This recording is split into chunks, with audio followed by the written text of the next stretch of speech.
In the quiet outskirts of Cemon Cow Well, a poor and dusty district near the Filipino city of Filipino, life moved slowly, almost as if time itself was tired. The air smelled of earth and animal sweat, with the sound of distant roosters breaking the silence of dawn and the creaking of old bamboo houses echoing through the village.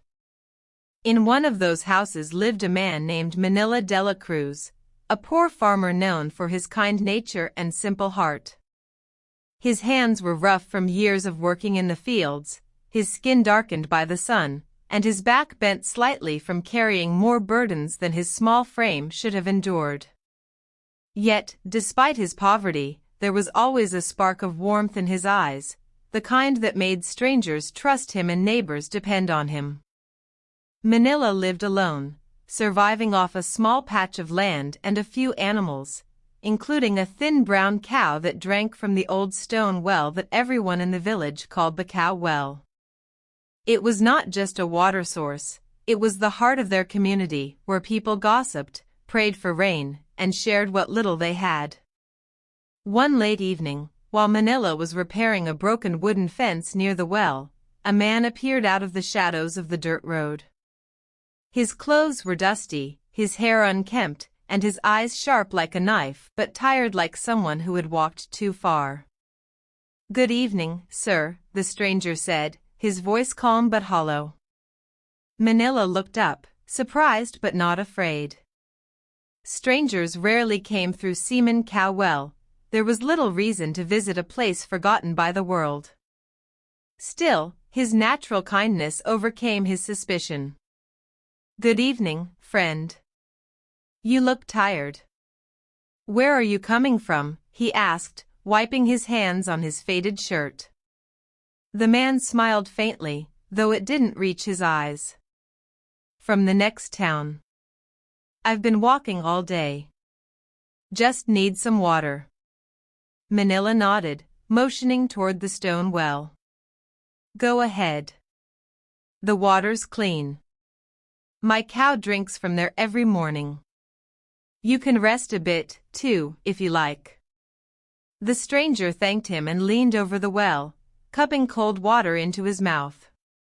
Manila noticed the man's trembling hands and the dirt on his sleeves that looked darker than soil, like dried mud, or maybe something else. But he dismissed the thought, people on the road always looked worn and dirty.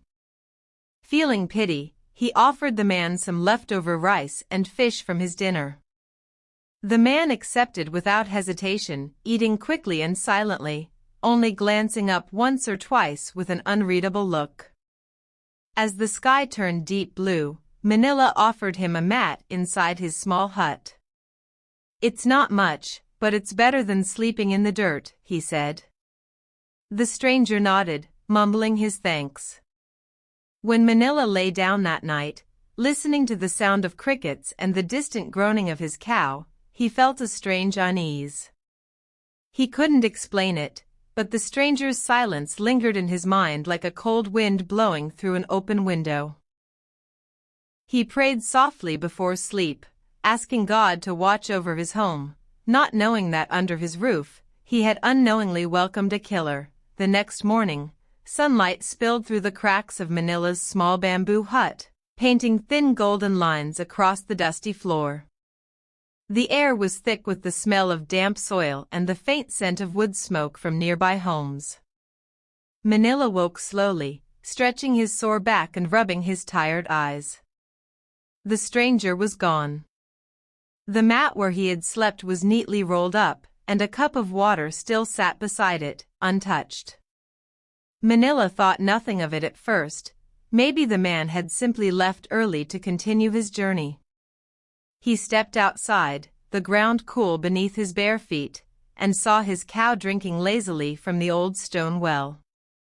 The morning felt calm, almost too calm, the kind that makes your stomach twist with a feeling you can't explain. He shrugged it off and went about his chores, feeding the cow and checking the water pump that always leaked a little.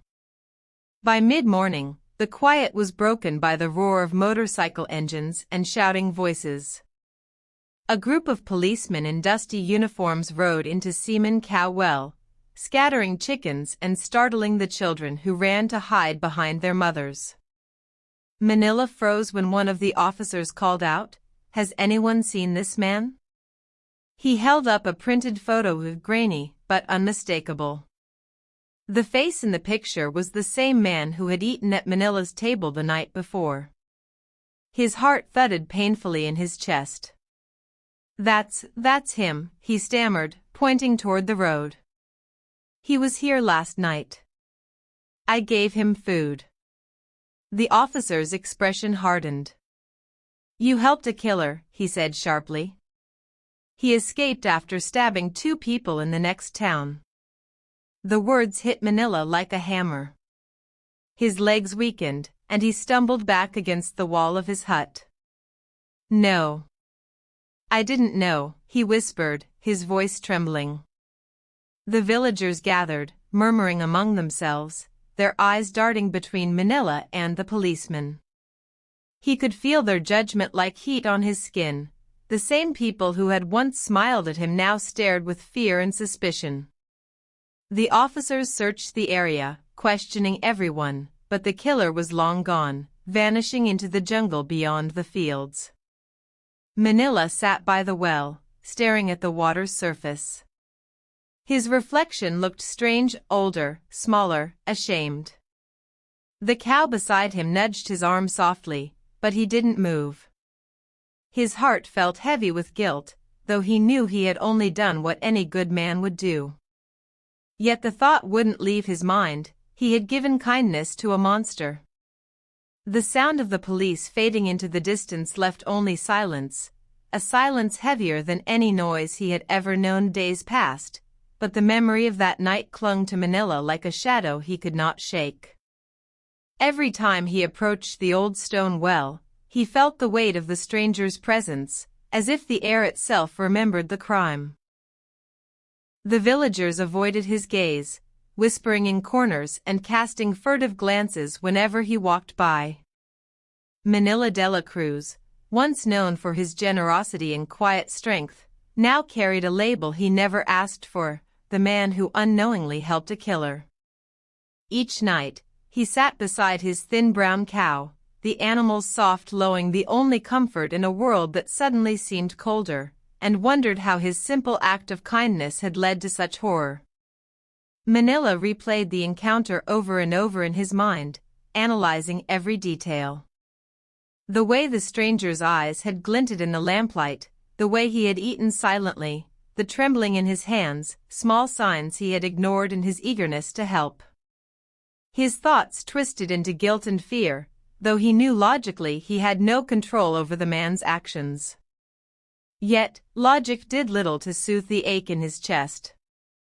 Manila realized that even the purest intentions could have consequences beyond imagination, and that life in Cemon Cow Well was fragile in ways he had never understood. The once comforting sight of the cow well now seemed like a reminder of his mistake, a silent witness to the night that changed him forever. One evening, as the sun dipped below the distant hills, Manila stood by the well, his fingers brushing the cool stone, and whispered a prayer. The cow nudged him gently, as if to reassure him that he was not alone. But the guilt lingered, gnawing at his soul. He understood that he could never undo what had happened, and yet he could not abandon his nature. Manila Dela Cruz, poor, honest, and broken, vowed silently that he would continue to help those in need, but with a sharper eye, a wary heart, and a mind that would never again ignore the warning signs. Cemon Cow Well remained the same dusty, quiet village, but Manila was no longer the same man. He had glimpsed the darkness that can hide behind a friendly face, and it would follow him, quietly, for the rest of his days.